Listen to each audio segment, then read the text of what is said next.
Okay, there's a lot going on with UFOs today, so get in here. This is Jack with Cosmic Road. I talk about UFOs and the paranormal. Please like and subscribe and let me know what you guys think in the comments below. Yeah, to start with, of course, since it's the 3rd of December, we have to talk about the Clif High prediction a little bit more, and I'm just going to let Clif tell it in his own words. He says to get your popcorn ready. We had this situation within the data in 2009 that had been reinforced over the years from 2009 through to 2015 that said that 39 days after this TM took place, we would have the big, and this is where Igor and I did our fighting, we would have this visible contention that would dissolve into a melee. And at the time, and even in our even in our conversations here recently, he wanted to say, and I'll title this way in honor of Igor here, but he wanted to say that it was 39 days to melee, which is a catchy phrase. Okay, it'd be a nice title for a book or something. But in my opinion, it's not quite accurate, right? Because we don't know what the distance is between the organized visible contention that then degrades into the melee. That might be months for all we know. But what we do have some justification for suggesting is that there will be 39 days between the temporal marker of the Trump interview and the appearance of this visible contention. And we're not talking, people taking on migrant gangs that are taking over apartment buildings. That kind of visible contention may well be in there, but the stuff that had been motivating me to get hold of Dick Allgaier was the visible contention between space aliens. And Dick Allgaier, of course, is with the Future Forecasting Group, a great group of remote viewers. They are the ones that predicted the Israeli attack a week before it happened. They're super talented, super legit. I've had Daz Smith, another remote viewer from Future Forecasting Group, on the channel a couple of times. Love Daz, love Dick. They are just awesome remote viewers. And yeah, they remote viewed Clif High's prediction, seeing this UFO battle. Okay, so, or whatever, right? Alien reproduction vehicles or whatever the hell. Who knows what's going on? Because we can't validate any of it at this point, right? Now we've got that same set of linguistics again, and apparently we have confirmation that the interview will take place, and therefore we'll have it as a temporal marker itself. And so that sets going a sort of a timer. Bear in mind what I was telling you about how we get these times, right? It's a software adding up all of this shit based on all these words, and we're constantly wrong to some great degree. And it varies based on the size of the set, the amount of processing it takes, and yada, yada, yada. So it's not like any kind of guaranteed date or anything, right? It is just, I am alluding to the possibility that there's a short period of time between the, barely over a month, between the temporal marker and the visible contention that will appear in the skies. Okay, so there you go. 39 days from the Trump-Rogan interview. We will get visible contention in the skies that will lead to a melee, some sort of actual fight or struggle. Who knows, guys? I hate to make any predictions. I'm not going to make any predictions. Every time there's a prediction, it doesn't come true. So we'll see if anything happens in this case. I do place a lot of stock in the Future Forecasting Group and their predictions and their viewings. I'm not really conversant with Clif High and his own predictions, although I know people personally who do. And have actually profited from some of his predictions, particularly with Bitcoin. And Benny is very excited about that. But there you go, guys. Clif High saying that there's definitely some wiggle room in that date. That's not like a locked-in date. And we may not be seeing a UFO battle today or tomorrow. Some people think it's on the 4th. But we will see at least visible contention. that will lead to this melee, as he calls it. Now, it's possible this visible contention has already happened in the UK drone situation, whatever is going on there. At least some of those objects seem to be drones. Some of them seem to be something more anomalous. And one of them appears to have been shot down, at least according to this Reddit post. Beck Row woman says she saw drone shot down at RAF Milden Hall. A woman who lives close to Suffolk Air Base, which has been at the center of mysterious drone activity, claims she saw one of them shot out of the sky. RAF Mildenhall is one of 3 U.S. air bases in the region, alongside Lakenheath in Suffolk and RAF Feltwell in Norfolk, that has been targeted with several nights of drone activity. A spokesperson for the United States Air Force in Europe said earlier this week the drones were not believed to be hostile. Drones have been flying above Suffolk air bases, including Lakenheath. Drones have been flying above Suffolk. Yeah, okay, it's just repeating what we already know. The Ministry of Defense said it takes the threat seriously. Of course, Clif Sharp has also said they're mum, and they won't divulge any more information about what's going on. I live a stone's throw from the base, so I hear everything, said Ms. Mason, the stepdaughter of a U.S. fighter pilot. On Monday, I saw something that looked like it had been shot out of the sky, and I think this was last Monday, by the way. What I saw came down and then fizzled out. To me, it looked like a drone had been shot down. Crystal Mason from Beck Row Crystal. Yeah. Anyway, it's kind of garbled there. But there you go. The stepdaughter of a U.S. fighter pilot, at least according to this Reddit post, says she saw a drone being shot out of the sky. Now, why is this the first time they've shot anything out of the sky in the UK in this drone incursion? Or is this not the first time? This is just the first time that we've heard about it. And was it just a regular drone? Was it an anomalous drone? You know, how does it relate to the drones over the U.S. air bases that have been going on for a while now? And of course, we've had activity going back many, many years, very similar sorts of activity. Much of it seems to be anomalous and not a drone.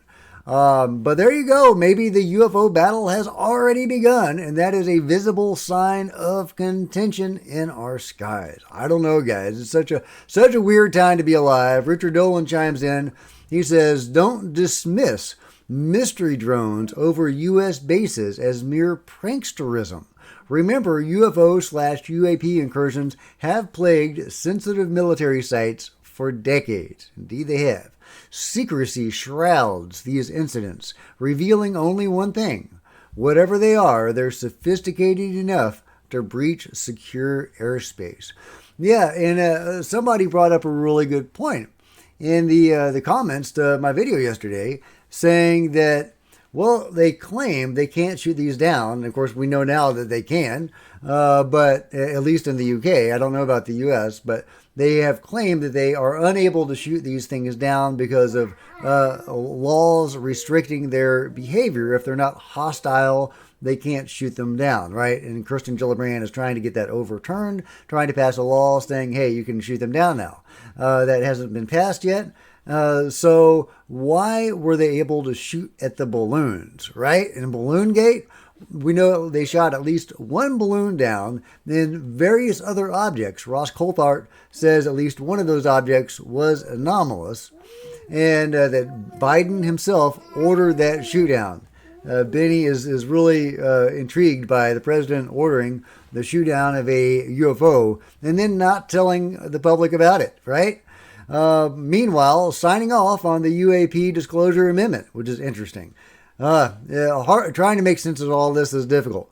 But there you go. They did shoot down at least one balloon that was not overtly hostile. So what's the difference between that balloon and these drones? Not just the ones in the UK, but the ones in the US as well. If you have any idea what the legal difference is, why you can shoot at one and not the other, let me know. Yeah, really, really interesting. Meanwhile, Nancy Mace is saying the FBI is in on the whole UFO situation, and we had that compared to, well, you'll find out. I've seen memos between the FBI and the U.S. Army where they're saying, we'll help you with this crash retrieval program, but you have to give us access to the crashed craft that the government tells us doesn't exist. We're running one coming up in November. A bunch of people from the FBI want to come because they have a program.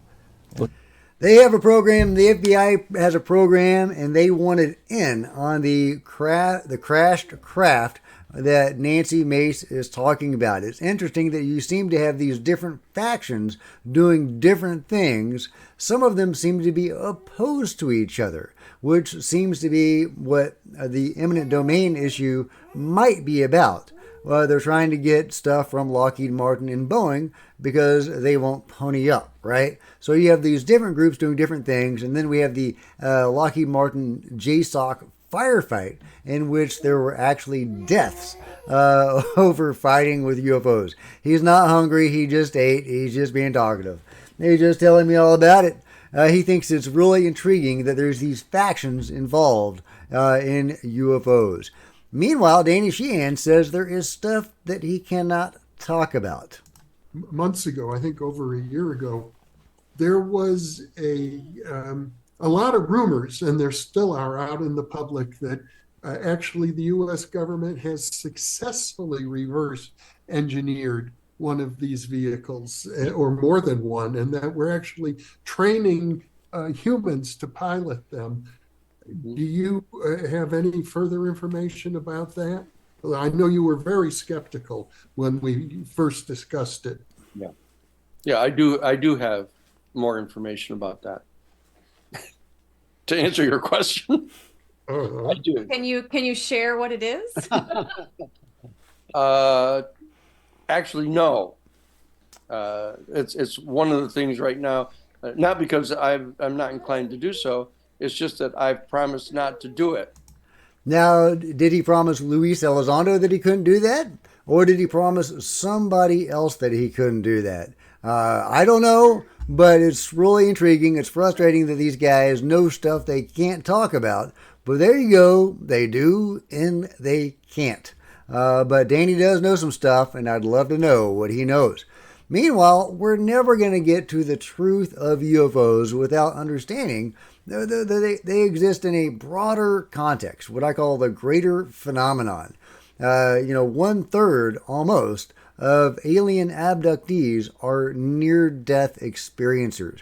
They've died, been to the other side, and come back. That's according to the Edgar Mitchell Foundation.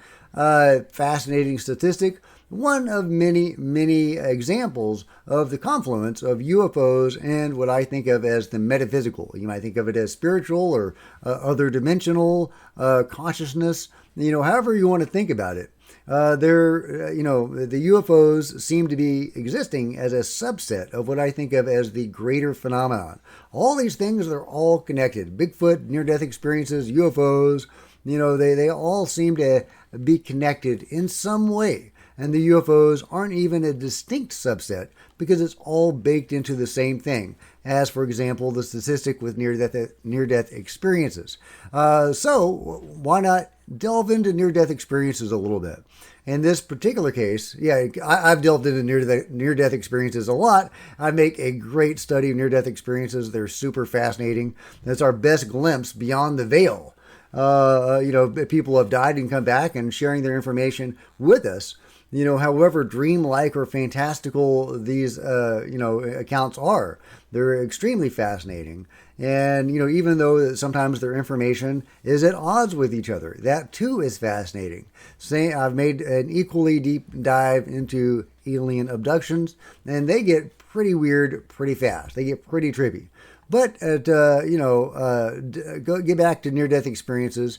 And this one particular experiencer's account is interesting because, as with various others, he has witnesses to part of his experience. In particular, there was a shared death experience that was shared by the doctor on duty.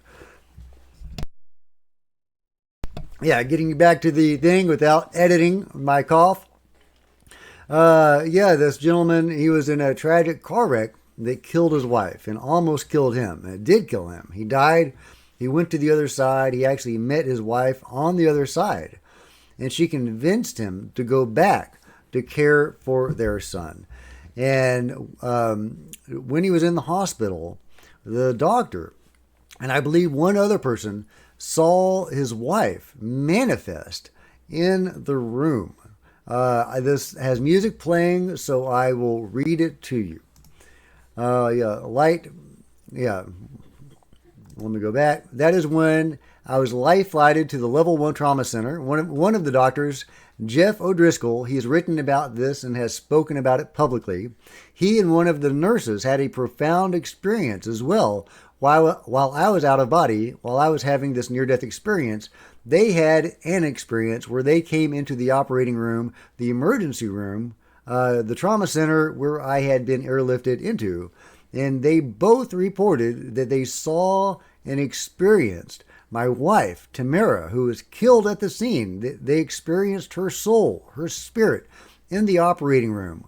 Dr. Jeff O'Driscoll shares that he came in and she was standing in the air above my gurney, and she communicated with him.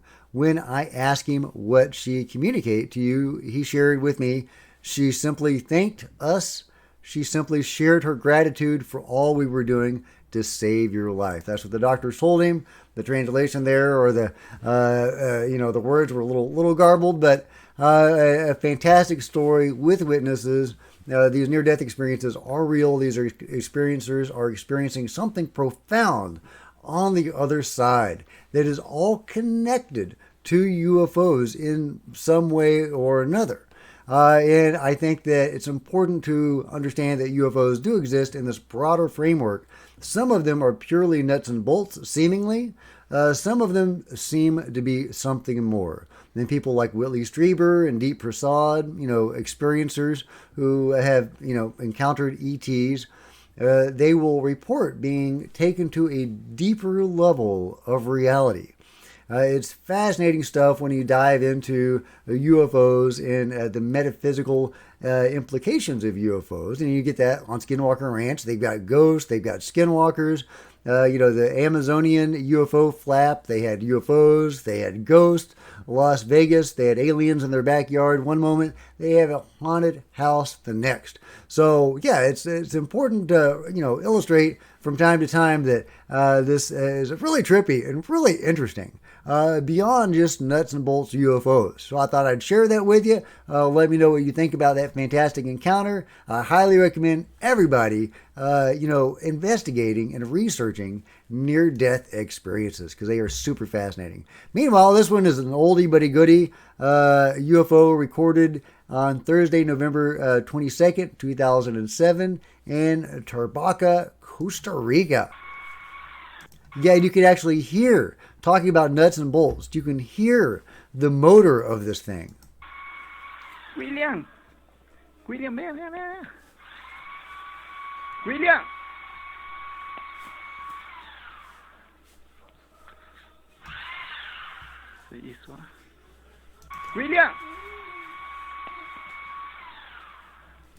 Just turns on its side and boogies away. That is just such a fantastic, fantastic UFO video that I think is 100% on the level. But let me know what you think about that and everything else covered today in the comments below. Meanwhile, of course, keep your eyes on the skies because it is December 3rd and you never know.